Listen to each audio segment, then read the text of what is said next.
ఏంటన్నయ్యా నువ్వు సంపాదించినప్పుడు నేను కూర్చొని తింటే నువ్వు పెట్టవా? ఏంటన్నయ్యా నువ్వు ఇలా మాట్లాడుతున్నావు? వదిలే, వాడికి ఇప్పుడు అవసరం లేదేమో. నువ్వెందుకు వాదిస్తున్నావు?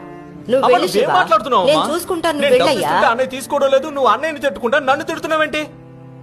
ఇప్పుడేంటి అన్నయ్య పని లేకుండా ఉన్నాడని నేను అన్నానా? అవునరా, పని పాట లేకుండా ఉన్నా. అందుకే డబ్బు బంధాల్ని తెంపేస్తుందని చెప్తున్నా, అర్థం చేసుకో. ఏంటని ఈ డబ్బు? పనికిరాని డబ్బు నీకంటేనా?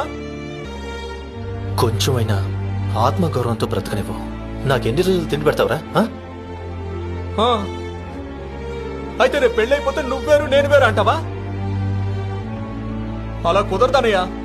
ఏదున్నా అన్న తమ్ముళ్ళే. ఆ బంధం మాత్రం మారదు. అలా మాట్లాడకన్నయ్యా, చాలా కష్టంగా ఉంటుంది. ఇక మీద నువ్వు మాట్లాడే వరకు నేను మాట్లాడను.